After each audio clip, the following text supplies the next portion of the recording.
This is a story about an adventure gone wrong. It's one of my bucket list items, and it didn't turn out the way I had dreamed about it for the last year. But anyway, let's get into it. I'll talk about where we are, what we're doing, what went wrong, and what I'm going to do to make sure it never happens again. Here we are in our Sea Eagle 420X. We are paddling along the mangroves in the Florida Keys, and we are going to go spearfishing. For about the last year, I've been planning for a spearfishing trip down there. I built a couple of spear guns for us, nice small ones, and we are going to park the Sea Eagle, put our diving flag up, and we are going to skim the mangroves looking for mostly mangrove snappers. Beautiful area. The weather's not ideal. It's clouded over. It was calm when we got there, but then the wind started kicking up. And now what I'm going to do, make sure I don't get lost, I'm going to keep the mangroves on my left. As long as I keep the mangroves on my left when I'm going, and I turn around and keep them on my right when I'm coming back, I'll get right back to my kayak. Hey, so I've got my camera mounted underneath my spear gun. If it were on my mask as I normally have it, you'd be getting in and out of water and it'd be really confusing. So here we are, we're in the roots of the mangroves. There's our first mangrove snapper. We didn't see too many of them. It was very, very murky. The camera makes it look a whole lot better than I could see with my eyes. But you can see there's the mangrove roots under the water. Provides a perfect nursery and a perfect protective environment for all sorts of fishes down there. And that's why it's just a lot of fun. You can just kind of float along. The water was warm, and we're just floating along, and I'm looking for snapper. My wife is with me. She's got her gun. I'm going to get the first one, and then I'll follow her, and she'll have a chance to get hers. Tricky environment. You got all these mangrove roots you got to pay attention for. It's easy to get in and out of them. You don't want to get underneath them, stuck underneath them. So just pay attention. You'll go along, you'll hit a dead end, just back out, keep going. Just keep the mangroves on my left and everything will be fine. Or so I thought. Anyway, let's get on with spearfishing. Just having a great time. I mean, just floating down there, very enjoyable. Okay, I got another snapper here. I'm trying to measure up. I know he's not huge. I'm sure he's legal. I'm holding out for a bigger one, but the weather's getting a little bit worse, and we're not seeing a whole lot of them, and it is just murky as can be. All right, here's the snapper. He's back. He's still looking, he's legal, but he's still looking a little bit small. I'm holding out to find a school, and we will just keep on floating until I find one. Looking in all of the cracks and crevices created by the roots, and just not seeing a whole lot of mangrove. That's okay. I'm still having a blast, and I'm doing what I've been dreaming about doing for well over a year. I built my wife a 36-inch shorty mid-handle because in this type of water, you're not really aiming. You're just kind of hip shooting when you get the chance. And generally, mangrove snappers are pretty spooky down there. All right, got a buddy coming in, a little bit smaller, and I decide to take a shot on the bigger one and miss. Okay, so I'm going to retrieve it, and then we're going to head back to the kayak, go try to find another spot, move on. Maybe we'll get into an area that's not quite so murky. I come up where I think the kayak is. There's no kayak. I'm looking around. There is no kayak. Did the wind blow it away? I had tied it up pretty well to one of the mangrove trees. I am swimming back and forth. I am looking around, and the kayak is not to be seen. Just what the heck happened?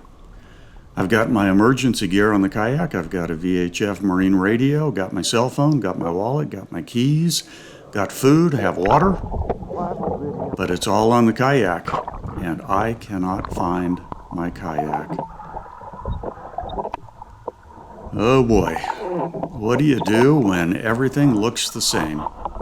Well, I figure maybe I got turned. Okay, it's cloudy. Too dark for any shadows, and I can't really see the sun, so I can't tell east from west. I'm going to have to go do some checking things out here. So we're swimming along to where I think, okay, if I got turned around, then the kayak is in the other direction. So I swim backwards, go the other way. My wife and I make sure we stay together, and there's still no kayak. All right, so let's take a look at how I got into this mess. So this is the route we took from the launch site about half a mile along the shore, and that is where I tied up the kayak to the mangroves. Our intent was we were going to get in, and then we were going to swim along the mangroves and just see if we could see any snapper. Good plan. All right, so let's zoom in. This is the area, and somewhere in there I got turned around. Yep, 44 years in the Army, Boy Scouts, everything, I got turned around. So when it's time to head back to the boat, I came out, kept the shoreline to my right, and there was no boat. Oh boy. Well, so here it is. That's where we were, and that's where the boat is. And I had it backwards. So now I can't really see anything because the mangroves all look alike. But I'm swimming along this coast, still misplaced, thinking that I was swimming over here back towards the launch site. Unfortunately, I wasn't. You know, we were never out of sight of houses. They were just a good long ways away.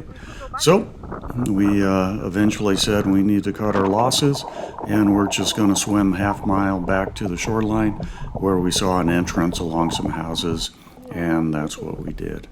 Of course, we had no idea where we were when we came up, but we were back on land. Fortunately, it's Florida, and we didn't look too strange walking through neighborhoods with a couple of spear guns holding our snorkel gear.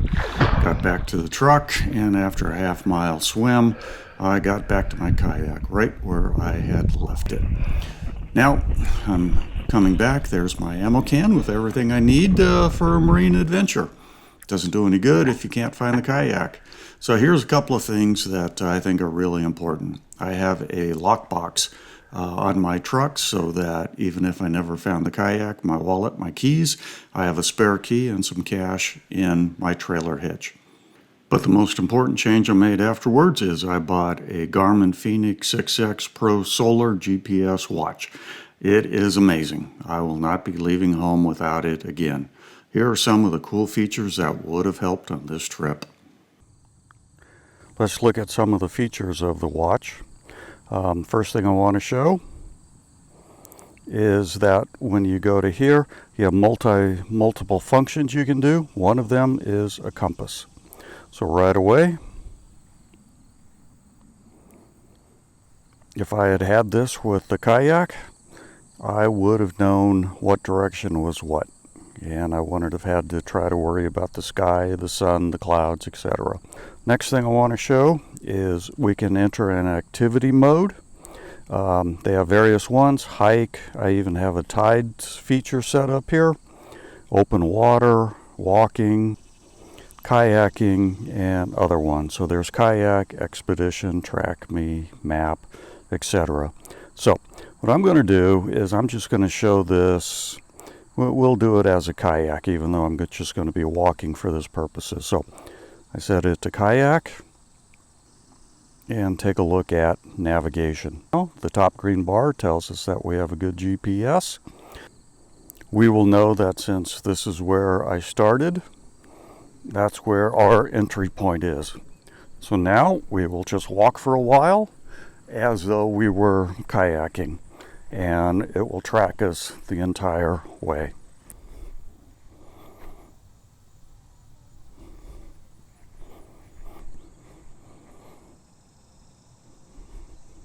All right, now let's say that we are done fishing. and we want to head back to the kayak, except I have no idea where it is. Well, the watch gives me the actual picture here, so I can mate it up with the terrain features that I see. But if I'm in a swamp, that probably won't help me much. But I do know that it is southeast of my position using the red north indicator on the compass. But the other way to do is I can go in here and it'll give me two options for getting back to where I want to be. To head back to the start, I can either use track back or route.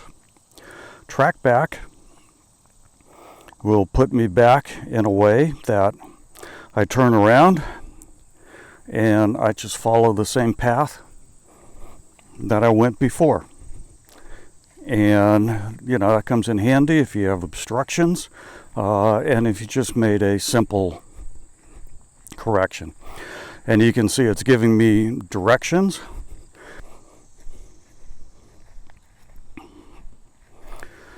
Okay, so that is the track back feature. But now I want to go back to start, and I just want to use the route. Now what it will do, it will give me the direct line to it. So I just line it up with a little arrow in the middle and start walking. It gives me the distance. And as long as I keep the arrow pointed where I'm walking, we'll be okay. Now, let's say I come up to a group of trees that I can't swim through, need to go around. That's okay. We will just deviate a little bit, and then it will keep tracking the general direction of where I need to go. So even though I'm going around the trees, I know that I still need to go pretty much upper left of the direction I'm traveling now. So I can get back online, and it is still keeping track of where we need to go. So whether I can see the end point or not, whether I have to overcome obstructions, it will keep the target in line for me. And you can set individual waypoints along the way as well, and name them, and put up various different types of icons to really make it easier. All right, I'm back on track. This will be with me on all my trips, land or sea, from here on out. And I have arrived. Well, there you have it. That's my story. Probably shouldn't have shared it, but if someone else is trying to do something new in a strange area, perhaps this will come in handy. I know I've learned my lessons. Should have done things differently, but live and learn. All right, thanks for watching. And as always, I am enjoying retirement.